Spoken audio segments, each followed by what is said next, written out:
महाभारत युद्ध के समाप्त होने के बाद पांडवों का जीवन महत्वपूर्ण मोड़ों से गुजरा।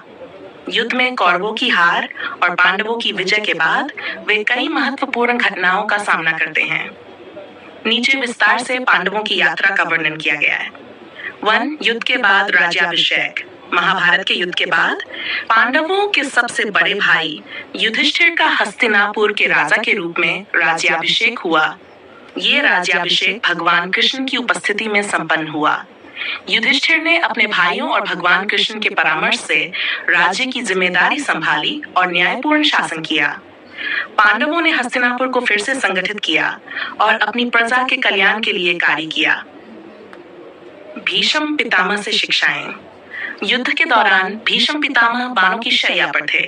उनकी मृत्यु की प्रतीक्षा सूर्य के उत्तरायण होने तक थी। युद्ध के बाद पांडव भीष्म पितामह के पास गए और उनसे धर्म, राजनीति और न्याय से संबंधित महत्वपूर्ण शिक्षाएं प्राप्त की। ये शिक्षाएं शांति पर्व के रूप में महाभारत में वर्णित हैं। भीष्म पितामह ने युधिष्ठिर को धर्म और राजधर्म के बारे में विस्तार से समझाया ताकि वे न्यायपूर्ण शासन कर सकें। राज्य शासन और उत्तराधिकारी की चिंता। पांडवों ने लंबे समय तक हस्तिनापुर पर शासन किया। युधिष्ठिर ने एक धर्मनिष्ठ राजा के रूप में शासन किया और प्रजा का ध्यान रखा। अर्जुन, भीम, नकुल और सहदेव ने भी विभिन्न क्षेत्रों में प्रशासनिक जिम्मेदारियां निभाई। अर्जुन को उत्तरी क्षेत्रों का शासन सौंपा गया। भीम ने पूर्वी क्षेत्रों का ध्यान रखा, नकुल पश्चिमी क्षेत्रों का और सहदेव ने दक्षिणी क्षेत्रों का प्रशासन संभाला। इसके बाद युधिष्ठिर ने अपने पौत्र परीक्षित को राज्य का उत्तराधिकारी नियुक्त किया। परीक्षित अभिमन्यु के पुत्र थे और पांडव वंश को आगे बढ़ाने वाले थे। स्वर्गारोहण। जब पांडवों ने अपना धर्मपूर्ण शासन समाप्त कर लिया और राज्य का उत्तराधिकारी परीक्षित को सौंप दिया, तब उन्होंने महाप्रस्थान फरोहन करने का निश्चय किया। यह उनके जीवन का अंतिम चरण था। पांडवों ने धर्म, नीति और न्याय का पालन करते हुए अपना राज्य परीक्षित को सौंप दिया और सभी भाइयों ने साथ में हिमालय की ओर यात्रा शुरू की।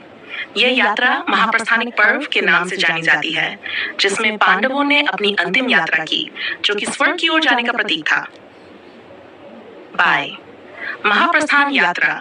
हिमालय की यात्रा के दौरान पांडवों ने सांसारिक जीवन का त्याग किया और एक एक करके सभी भाइयों की मृत्यु हो गई। इस क्रम में सबसे पहले द्रौपदी गिरकर मृत्यु को प्राप्त हुई।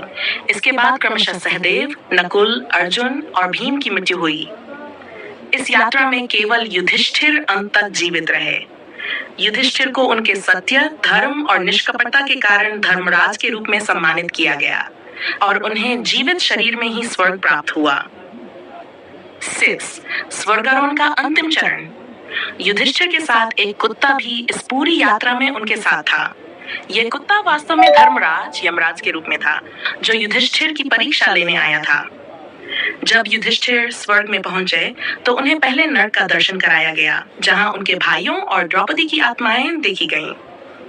लेकिन यह सब एक परीक्षा थी। अंततः युधिष्ठिर और उनके भाई स्वर्ग में पहुंचे और उन्हें मोक्ष प्राप्त हुआ। निष्कर्ष। महाभारत युद्ध के बाद पांडवों ने न्यायपूर्ण शासन किया और अंत में संसार के सभी बंधनों को त्याग कर महाप्रस्थान, स्वर्गारोहण की यात्रा की। युधिष्ठिर अपने धर्म पालन और सत्य की वजह से स्वर्ग को प्राप्त हुए, जबकि अन्य पांडवों और द्रौपदी को भी अंततः मोक्ष प्राप्त हुआ।